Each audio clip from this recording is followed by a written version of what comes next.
I wouldn't call it right and left. There's almost no left in Israel. What there was a strong left. It's very marginal, almost disappeared. There is a struggle going on between the more secular, moderately liberal Jewish society of Israel and another sector in Israel, which is probably the majority. It's can't write them off. There has been a long split between the so-called Mizrahi population, the population that's all or partly of basically Arab Jewish origin. They're the ones who, in Hillary Clinton's famous terms, have been called the deplorables. They've been very poorly treated. I've seen it myself, but throughout the whole period of the history of Israel, it's been run by a mostly Ashkenazi elite.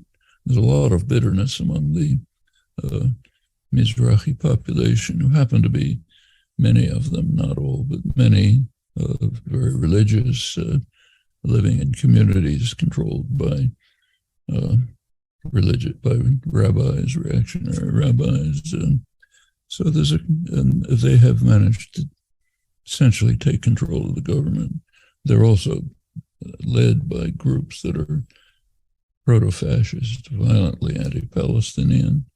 There are brutal, thuggish organizations like La Familia soccer clubs, Beitar soccer clubs, Lava, racist organization.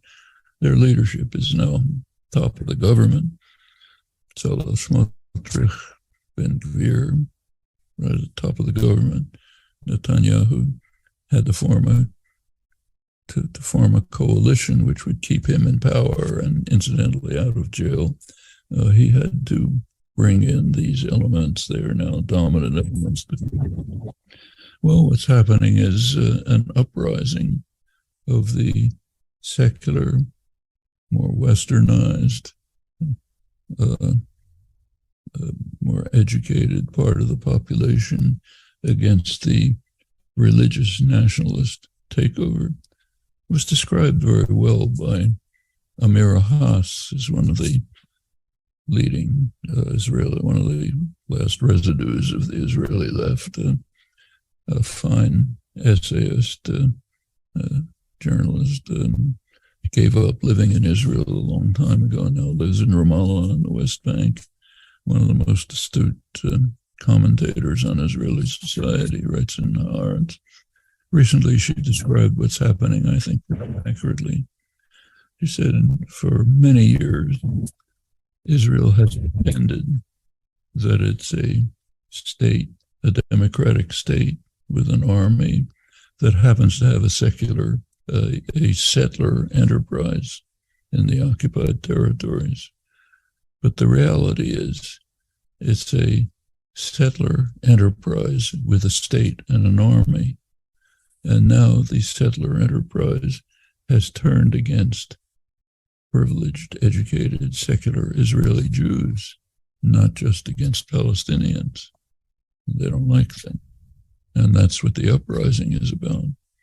It's about the fact that the settler enterprise is now moving to Israel proper and attacking the more secular, more educated, more liberal Jewish population, the kind of people we'd be likely to. It's going after them. They don't like it, and they're demonstrating in the streets. It's very serious for Israel. One of the most, you read the Israeli commentators, especially the military analysts like Amos Harel and others, what's really worrying them is that the army is beginning to be harmed. The reservists the reservists are the ones who basically keep the army functioning, especially the elite units like the Air Force. Reservists come for regular training. They're the backbone of the Air Force's other elite units. Lots of them are just refusing to go for training. They don't want this to happen to the Israeli society. And they have another concern, a direct concern, which they're voicing.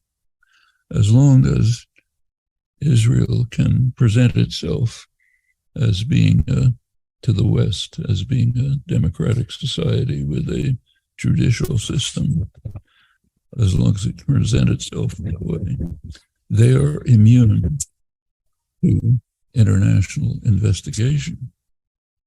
They bomb a home in Gaza and kill a couple of dozen people. They're not going to be investigated because Israel can argue, well, we have a judicial system, we'll investigate it. Take away this facade, they're open to national investigation for the constant crimes that they're committing. It's not a small point. It's not very far in the background. So the facade of a functioning judicial system is very significant. Now you take a look at that facade, it's more nuanced. For Israeli society itself, Israeli Jews, especially the more privileged of them, there is a judicial system.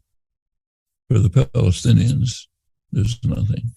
The vaunted Supreme Court supports all the most ugly crimes committed against the Palestinians.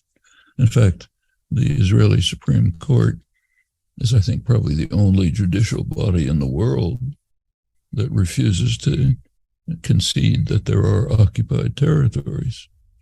The official Israeli line is there's no occupied territories, just administered territories.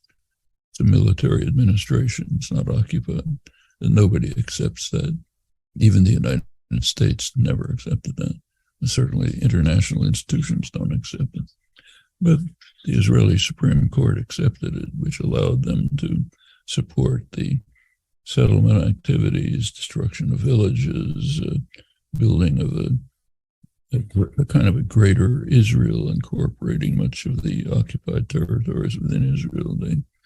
Occasionally they'll oppose some action, but symbolic mostly. They basically approve it. So for the Palestinians, there's no judicial authorities. Well, now it's coming home to secular Israelis too, that the religious nationalist majority in the parliament, which has taken over the parliament, the Knesset, can undermine the judiciary that works for them. They don't like it. We could think of analogies in the United States easily, not exact, but similar. And that's what the protests are about. As Amira Haas put it, the settler enterprise, which basically runs the society, is now moving to Israel proper and imposing itself on the privileged, educated, westernized elite. And they are reacting, including those they're the ones who keep the military working, not the religious students studying in religious institutions, which are kind of like madrasas. They don't serve in the army, they don't work for the state. Religious nationalists. Knesset is now trying to increase funding for them to give them even more privileges. So there's a lot of internal struggle underway. For Netanyahu himself, there's another issue. If the courts continue to function, he'll probably end up in jail. So he's got a personal stake in what's going on.